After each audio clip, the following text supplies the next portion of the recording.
love that song.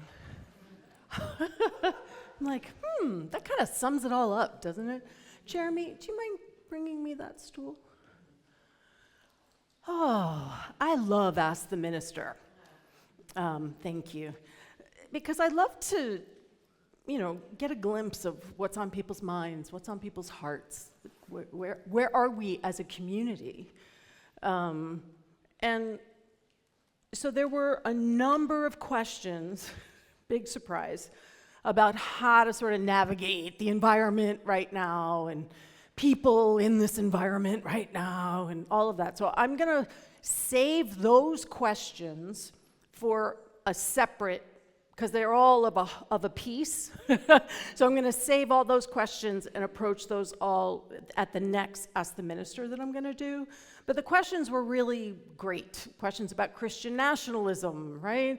Questions about, people who you feel like they just don't get it.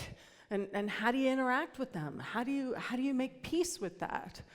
I was reading an article in the San Francisco Chronicle, and it's really delightful if you get the Chronicle, but it's a short story about what if California secedes from everything, right? And it's about the people who come and speak to this family about what it means. And so it's just delightful, like the family represents a lot of California, and there's one piece in there where the sister says, oh, my brother, I can't remember what his name was, but, he's the one who I am sure voted for Jill Stein, and I can't speak to anyone who voted for Jill Stein, so I'm not going to ask him if he voted for Jill Stein.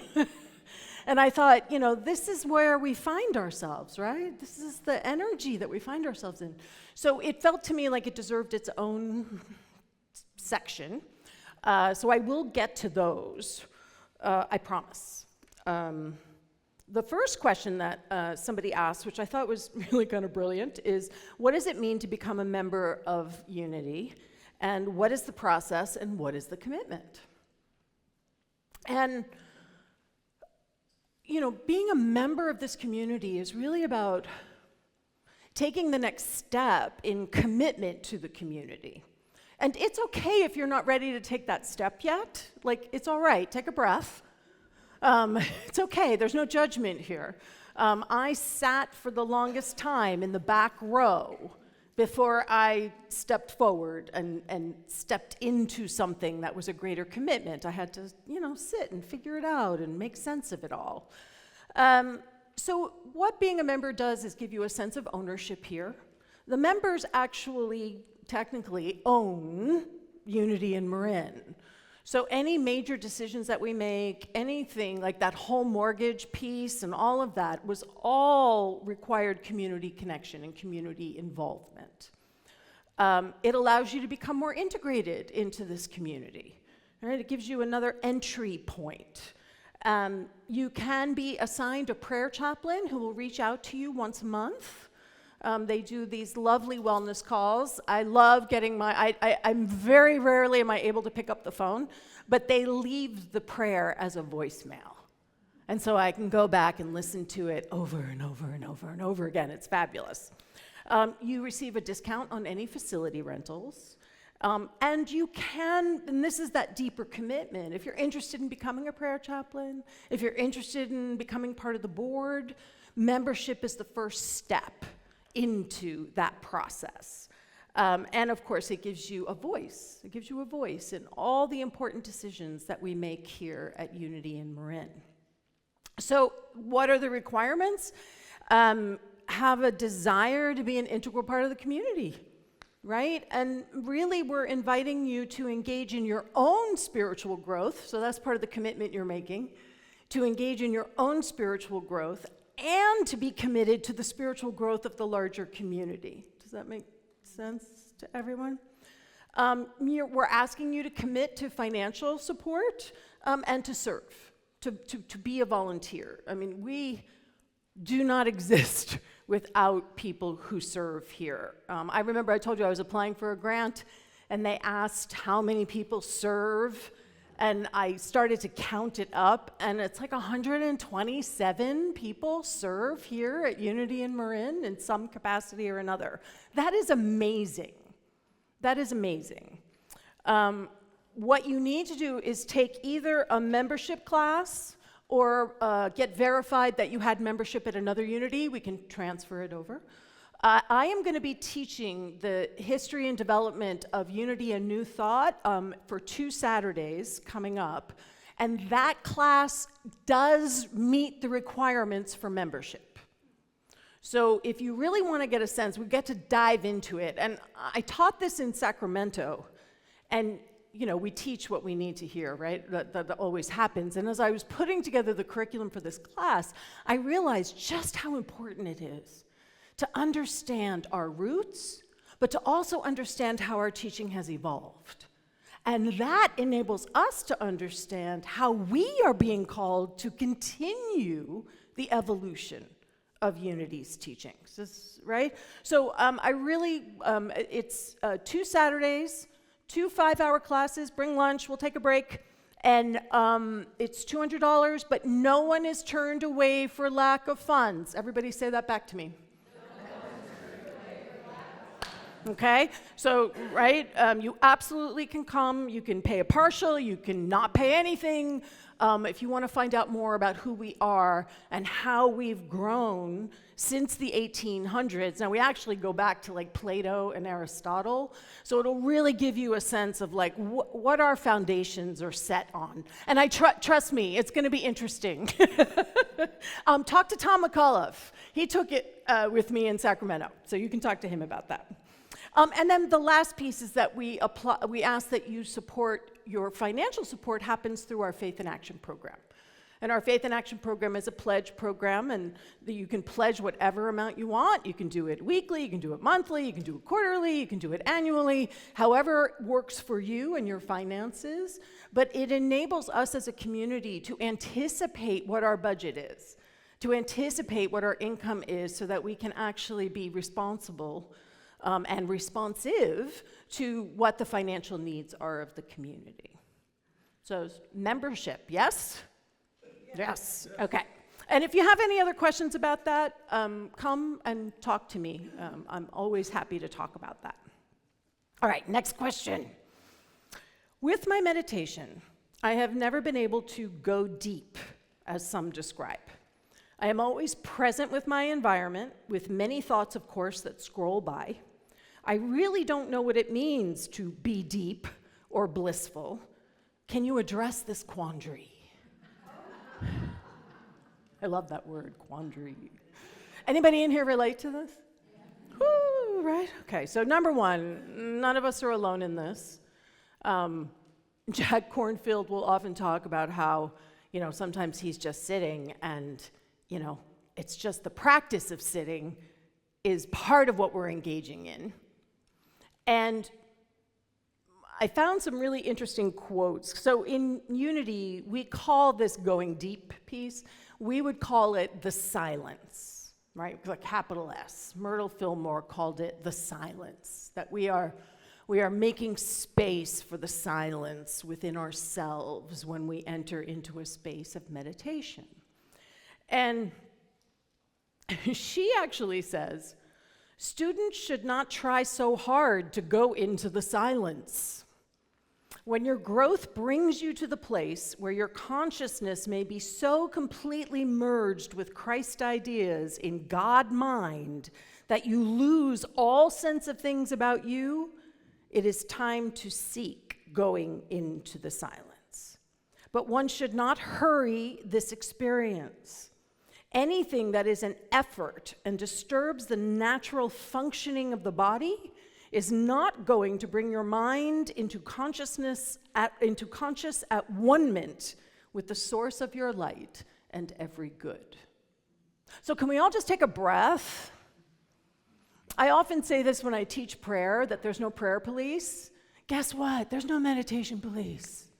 It doesn't exist except in our own sense of judgment. So what I would invite all of us into is, number one, is it serving you in some way? Is your practice in some way serving you, regardless of whether you think you're doing it right or you're doing it the way you're supposed to, right? Don't should on yourselves. Is it in service to your personal growth and evolution? And if it is, then that's enough. Yeah, that's enough. And the point of practice is that we begin to build some stamina and some skills. Now, I have shared how it took me almost a year to be able to sit more than 5 minutes. It was literally like painful for me to sit for more than 5 minutes. I mean, look at me. Could you imagine me trying to, it was like, wow. I thought I was gonna jump out of my body. And then I just kept showing up.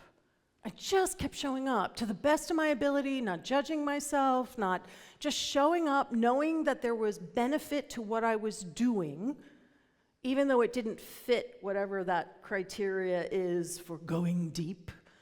And then I did actually all of a sudden go I went from 5 minutes of struggle to 90 minutes of absolute, like I opened my eyes and it was 90 minutes later and I was like, what happened? I was building a capacity, even though I wasn't aware I was building a capacity. My willingness to keep showing up was creating a space for something to happen. So let go of what you think it's supposed to be.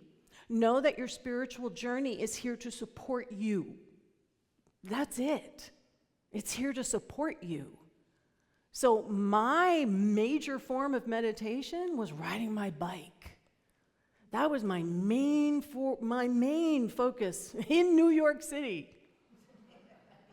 Over the Brooklyn Bridge and over the Manhattan Bridge, and right? That actually was meditative for me. I know it's not true for everyone. So don't judge, right? What enables you to feel more grounded and to understand that you're more than just your human experience? That's really what meditation is inviting us into, is an embodied experience of our oneness. Anything that supports you in that, dancing, anything that supports you in that embodied experience of oneness is fabulous. And then I love this too. She says, because, one can stay in the silence too much. It is merely the doorway to which is beyond the silence. Activity based upon the light and strength gained in claiming it. Can you feel that? So we have an experience of it, and then that is what moves us forward in our actions. One can get too much of this good thing, just as one can get too much good, nourishing food, and then sit still, failing to convert it into living energy and the results of that energy. So dear, I love Myrtle, so dear, watch that you do not remain too much alone, too much in the silence, too much in contemplation and adoration, and not enough in the practical use of what the walks and talks with the divine give. And this is the piece that I feel is really the leading edge for Unity right now, is taking our practice and implementing it in time and in space, so that it's not just something that's happening in my beautiful, lovely meditation space that I put together, that I can actually step out in the world and somehow be able to access something. Someone asks, can I use the power of my mind and Holy Spirit to cure me of cancer? I heard the oh, right? So this is a very complicated question. I know the question was very simple, that it's a very complicated question. There's a lot of nuance here. So is everyone ready for some nuance? Because the short answer is yes. And the short answer is also, maybe it's not about a cure. maybe it's about healing. And this is the piece that unity really calls into mind all the time. I say this, we're gonna die of something. Everyone take a breath. Okay, we're gonna die of something. The question is, what is the experience that we're going to be having as we are moving through what in unity we know to be a transition? So we do not see the other side of quote unquote death here in our body temple as being the end of anything. We see it as being the next incarnation of what's going to show up. Now, this is an open thing. Charles Fillmore believed in reincarnation. You don't have to believe in reincarnation. Unity does not have a set dogma about this, other than we are eternal. There is that which we are that is eternal. Now, what does that look like? You get to decide what works for you. What is it that enables you to move through this world feeling more fulfilled and more joyous and more centered and more able to show up in all of your gifts and talents? And if that means that you want to envision that you're going to see your whole family and you're going to, go for it. Nobody knows what's on the other side. None of us know. We're all going to get to find out, though, which is exciting. So in unity, the invitation is to not be so afraid of the transition. And so the focus is always on acknowledging, integrating, and living into the spiritual capacities that are our birthright for any situation that's coming up in your life, whether it's cancer or whether it's a fight that you're in with your best friend. It's about how do I access the most spiritual, strengthened understanding of myself and bring that into whatever experience is going on here. Charles Fillmore says, you cannot always control what goes on outside, but you can always control what goes on inside. There's a lot of spiritual malpractice around health and wholeness in New Thought, where people will say, you gave yourself cancer. What's the thought that you have about yourself that gave you cancer?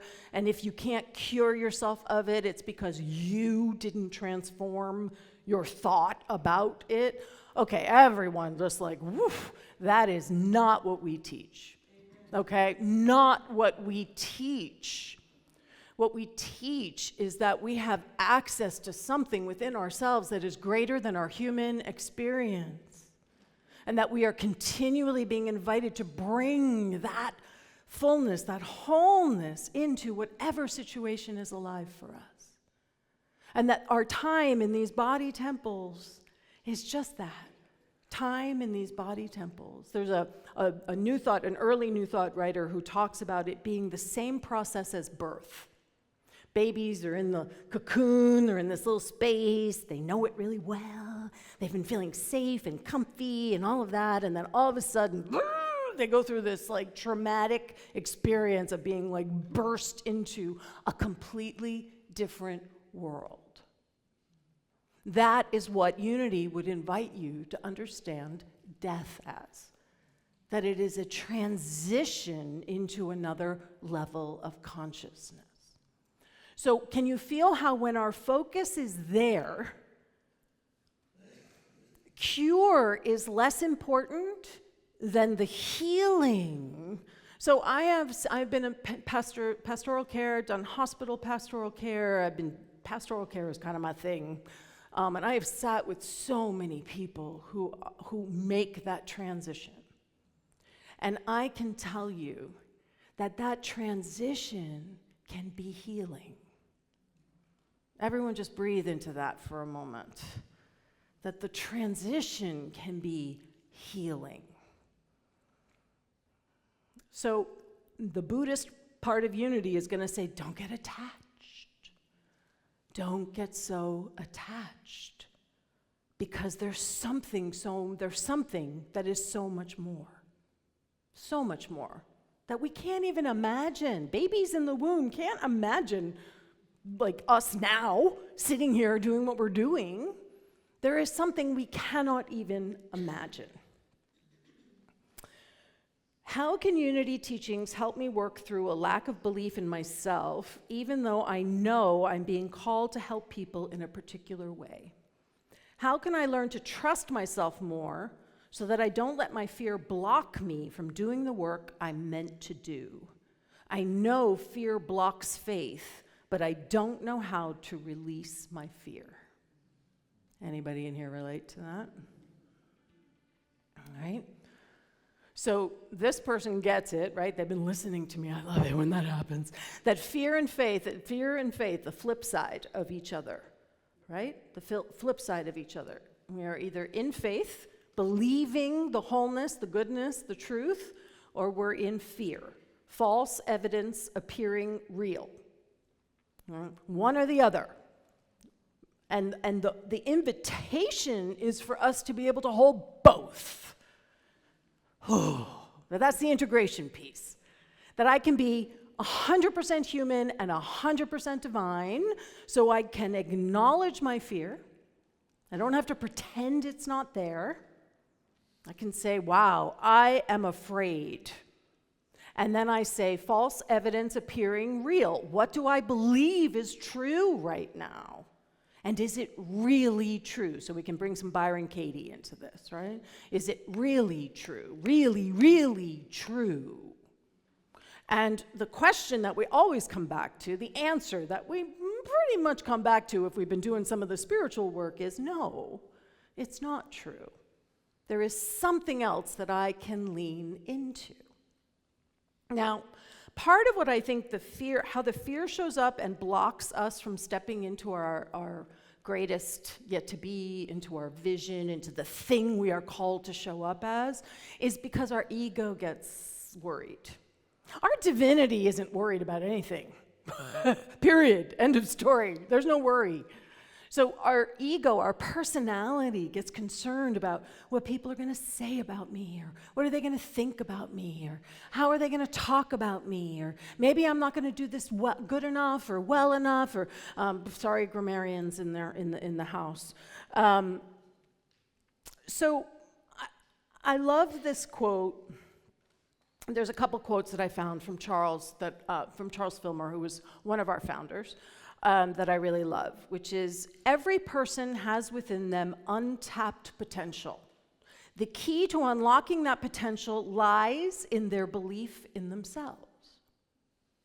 So you can see how we get caught in a loop. If we're afraid and we're caught in the belief in ourselves as just a human person, then we just keep feeding that circle.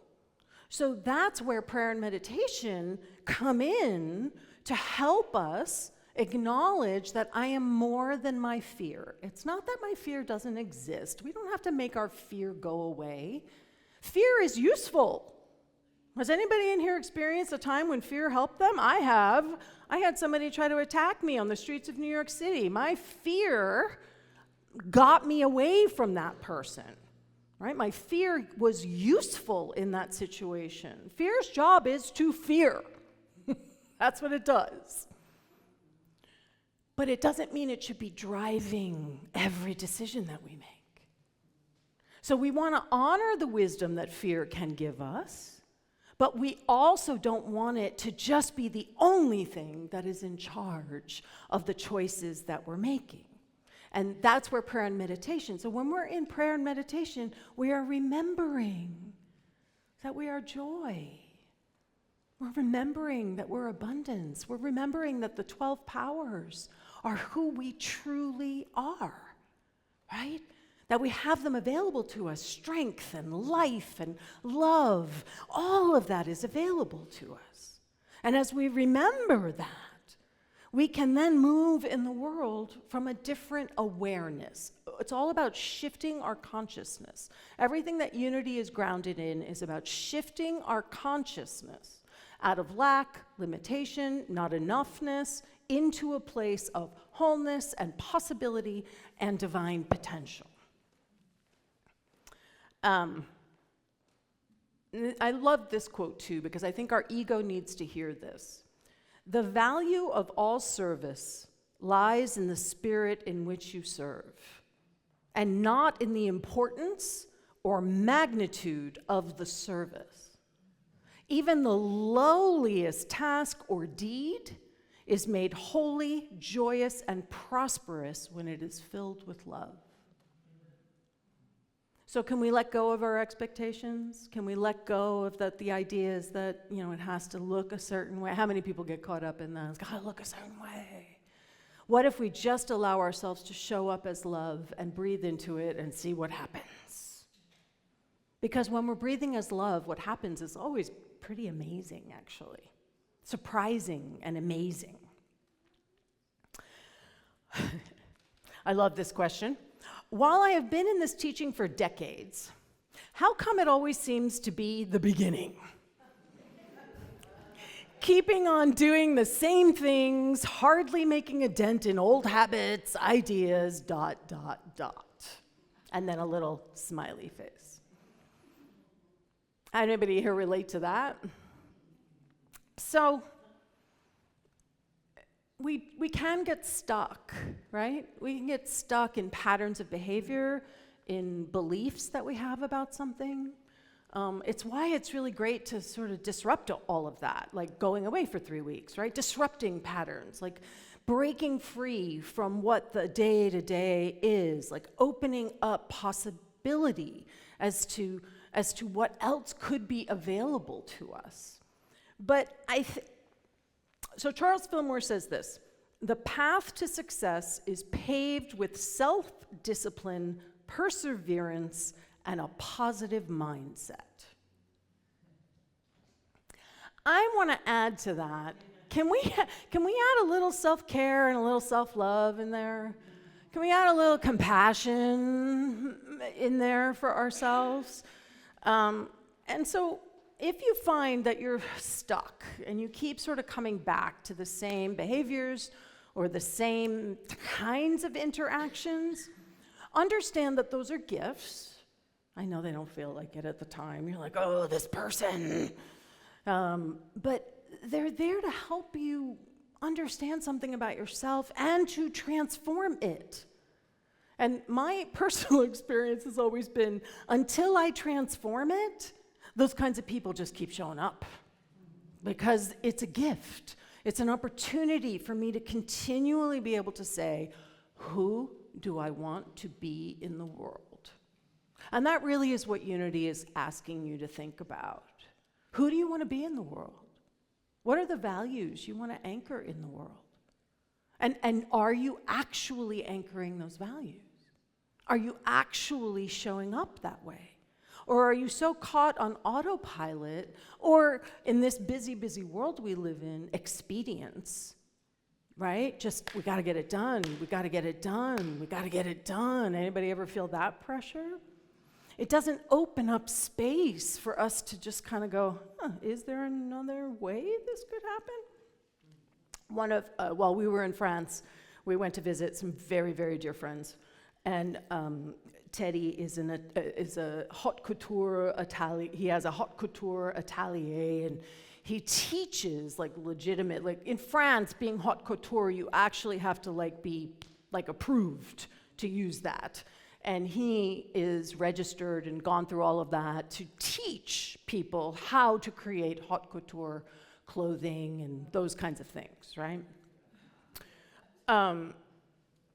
So we show up, and they're in the midst of his class is graduating, and they're doing an entire costume festival, and it is insane. There's 20 people there. I mean, it's just crazy. I was like, why are we here?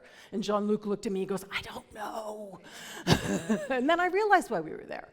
There was a lot of work that needed to be done. And one of the things Teddy had created was this beautiful program. Origami program. Origami program. That required folding everything a specific way to put this program together. And it was beautiful. And I started doing it. I'm like, oh, there's got to be a way to make this simpler. There's got to be a way to get something like the same thing. And then I stopped. And I thought, okay, this is beautiful. And yes, it took 5 people 12 hours to do 500 of them. But it was so creative. It was so beautiful. And I realized that, like, expediency cuts us off from that creative impulse, because we think, oh, no, that can't happen. That couldn't possibly happen. So all of these are habits. Can you feel how it's just a habit? So pick something that you feel is a habit, right? Maybe you judge people a lot. Anybody in here do that? Right? Maybe you get impatient with people a lot. Anybody in here do that? Like, pick something that you have a habitual kind of response to. And then really pay attention during the day when that comes up. And what else is available to you in that moment? And don't be expedient. Like, sit with what else is available to me right now. What feels authentic to me so that I don't have to be irritated with this person who I work with and they're not going away, and I'm going to have to continue interacting with them? And who do I want to be in this relationship? Do I want to be the person who's irritated and annoyed and thinks that they are an idiot? Or do I want to be the person who can connect and interact and find a way for their point of view, their perspective, their way of doing things to have value? Because what I was doing with Teddy's beautiful origami at first was I was judging that, right? I was judging that as not being smart enough, or, given the time constraints and, all of that. I knew it was beautiful, but I was still doing a whole lot of judgment. And of course, it's very meditative, folding for 6 hours, right? It's actually very meditative. But it was beautiful, because in the midst of it all, I was like, this is beautiful. This is beautiful. My fingers hurt from making the creases really hard, and my feet hurt, but this is like so cool. We had like sort of an assembly line going, but I decided I didn't like the assembly line. I wanted to do the whole thing. And that was okay. I could do that, right? So the piece that I want to invite us into is, what is your intention in your own life? Do you want to stay exactly where you are? You can. I'm not going to judge you. Sometimes we need to stay exactly where we are. But if you are frustrated with the fact that you find yourself coming back to the same kinds of situations, the same kinds of energy, the same kind of responsive or reactions to the world, then that's your divine self saying, can we try something else here? Can we experiment and see what else might work? And we have so many practices that can support you. I mean, it could be as simple as just taking a minute before you respond to the email, right? It could be, what I often do sometimes is I write the email and then I just save it as a draft. And I go back and I look at it and I go, oh, let's put some qualify. Let's make this just a little bit less like, right? And that's how I want to show up in the world. Can you feel? It's not that it's work. It's actually how I want to show up in the world. I don't want to make people feel small. I don't want to make people feel less than. I want people to feel appreciated. I want people to feel as if they're seen. So how do my actions actually meet those things that are important to how I want to show up in the world? So it does ask us to practice. And it does ask us to do more than just come on a Sunday. Sundays are great. But you got to come to the classes. You got to, take part in one of the community groups that's going to be happening soon. Like immerse yourself in something that's going to shock you, awaken you out of what your sort of normative is. And this is especially true if you're in a job for a long time or if you're retired, right? It's like, how do you wake yourself up? How do you keep it new? How do you keep it engaged? You are in charge of all of that. Okay, how is that for Ask the Minister?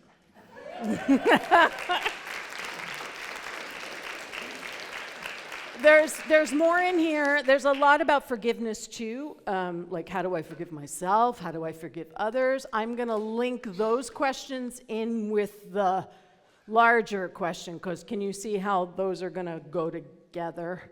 Yeah, they are. So I will link that in the next time I do Ask the Minister. So let's just take a moment and do a meditation, right?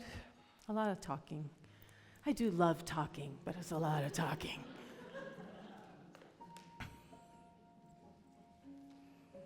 I spent, 3 weeks not speaking the language. So I was very quiet the whole time we were there. It's funny, Chris and I flip, right? She does all the interactions, and I'm the one who just sort of listens. Not that I can understand all of it, but I listen.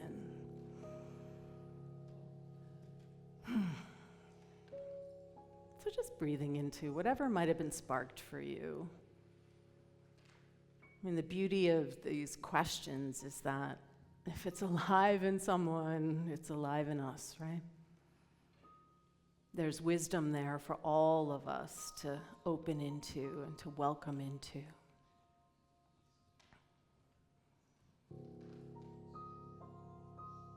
So as we breathe into that stillness,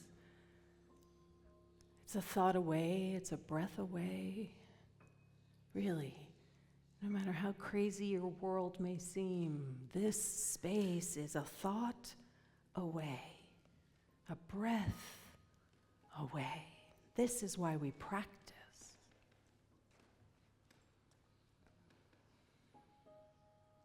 And the invitation is just, what is it that I want to take into my practice this week? What do I want to focus on? One thing, just one thing. What is the thing right now that's very alive for me that I am going to commit myself to anchoring that? And we want to think in the positive, so it's not that I'm not going to, it's that I am what? I am creativity. I am spaciousness.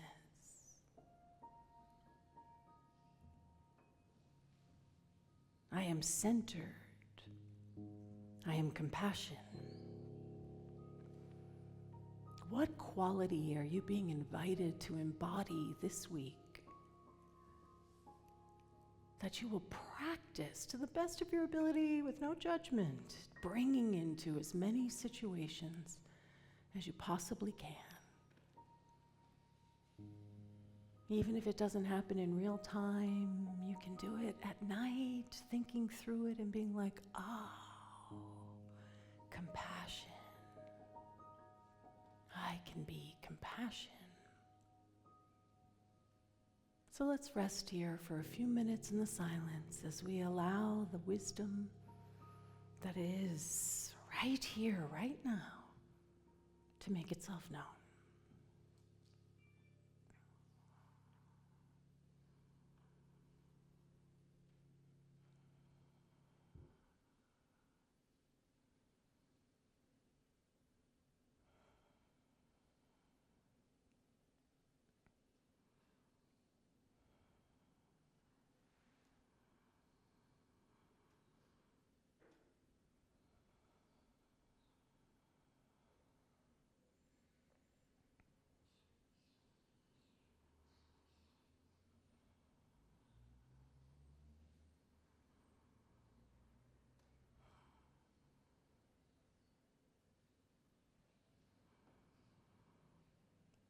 How good it is to make space, to be open and receptive. And I know that the wisdom, the guidance, the aha continues to reverberate through each one of us through this coming week. That as we are willing, that's enough. A way is made out of seeming no way. And so it is. Amen.